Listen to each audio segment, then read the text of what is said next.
ಎಲ್ರಿಗೂ ನಮಸ್ಕಾರ. ಮೊದಲನೇದಾಗಿ ಇಲ್ಲೊಂದು ಪ್ರತಿಭಟನೆ ಮಾಡ್ತಾ ಇರೋದೇ ನಾವು ಮಾಡಬಾರ್ದಾಗಿತ್ತು. ಆ ಒಂದು ಪರಿಸ್ಥಿತಿ ಬಂದಿರೋದು ವಿಷಾದಕರ. ಈಗ ಏನು 25ನೇ ತಾರೀಕಿಂದ ದಿಗಂತ್ ಕಾಣೆಯಾಗಿದ್ದಾನೆ. ಆ ಕಾಣೆಯಾದ ದಿನದಿಂದ ಕೇಸಾದ ಕ್ಷಣದಿಂದ ಕುಟುಂಬದವ್ರನ್ನ ನೀವು ಕೇಳ್ಬೋದು. ಸಾರ್ವಜನಿಕರು ಯಾರ್ಯಾರು ನಮಗೆ ಕೇಸ್ನಲ್ಲಿ ಸಹಕಾರ ಮಾಡ್ತಾ ಬಂದಿದ್ದಾರೆ ಅವ್ರನ್ನ ನೀವು ಕೇಳ್ಬೋದು. ಪೊಲೀಸ್ ಇಲಾಖೆ 100 ಅಲ್ಲ 200% ಶ್ರಮ ವಹಿಸಿ ನಾವು ಪ್ರಾಮಾಣಿಕತೆಯಿಂದ ಕೆಲಸ ಮಾಡ್ತಾ ಇದ್ದೀವಿ. ನಮ್ಮ ಪೊಲೀಸ್ ಇಲಾಖೆಯಲ್ಲಿ 100ರಲ್ಲಿ 99-98 ಕೇಸ್ ನಾವು ಆದಷ್ಟು ಬೇಗ ನಾವು ಪತ್ತೆ ಮಾಡಿಬಿಡ್ತೀವಿ. ಕೆಲವೊಂದು ಸ್ವಲ್ಪ ಕ್ಲಿಷ್ಟಕರವಾದಂಥ ಕೇಸ್ಗಳನ್ನ ಒಂದಷ್ಟು ಸಮಯ ತಗೊಳುತ್ತೆ. ಆ ಸಮಯ ತಗೊಳುತ್ತೆ ಅಂತ ಕಾರಣಕ್ಕೆ ನಾವು ಸುಮ್ಮನೆ ಕೂರೋದಿಲ್ಲ. ಇವತ್ತು ಈ ಕೇಸ್ ಏನು ದಿಗಂತ್ ನಾಪತ್ತೆ ಆಗಿರೋ ಕೇಸ್ ಏನಿದೆ, ಇದಕ್ಕೆ ಈಗಾಗಲೇ ನಾವು ಜಿಲ್ಲೆಯ ಎಲ್ಲ ಪೊಲೀಸ್ ಠಾಣೆಗಳಿಂದ ಯಾರು ಕ್ರೈಮ್ನಲ್ಲಿ ಇನ್ವೆಸ್ಟಿಗೇಷನಲ್ಲಿ ನುರಿತ ಸಿಬ್ಬಂದಿ ವರ್ಗದವರು ಅಧಿಕಾರಿಗಳಿದ್ದಾರೆ ಅವ್ರನ್ನೆಲ್ಲ ನಾವು ಬಳಸ್ಕೊಂಡು ಕಳೆದ 2-3 ದಿವಸದಿಂದ ಸತತವಾಗಿ ಆ ಸಿಬ್ಬಂದಿಗಳು ಊಟ ನಿದ್ದೆ ಬಿಟ್ಟು ಈ ಪ್ರಕರಣ ಭೇದಿಸುವಂತ ಸಲುವಾಗಿ ಬಹಳ ಪರಿಶ್ರಮ ಹಾಕಿ ಪ್ರಾಮಾಣಿಕವಾಗಿ ಕೆಲಸ ಮಾಡ್ತಾ ಇದ್ದೀವಿ.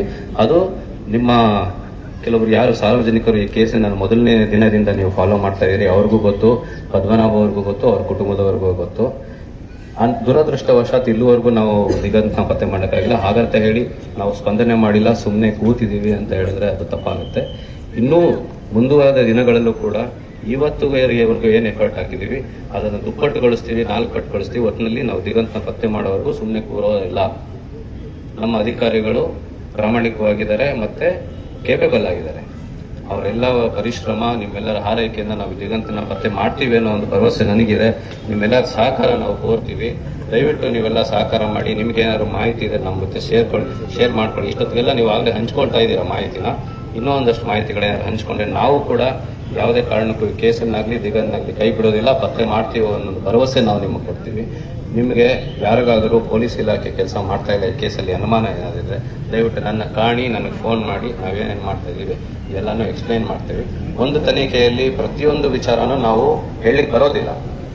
ಅದು ತನಿಖೆನ ದಾರಿ ತಪ್ಪಿಸೋಂಗೂ ಕೆಲವೊಂದ್ಸಲ ಆಗ್ಬಿಡುತ್ತೆ. ಹಾಗಾಗಿ ಪ್ರಾಮಾಣಿಕವಾದ ಪ್ರಯತ್ನ ನಡೀತಾ ಇದೆ. ಈ ಭರವಸೆ ನಮ್ಮ ಮೇಲೆ ನಿಮಗಿರಲಿ.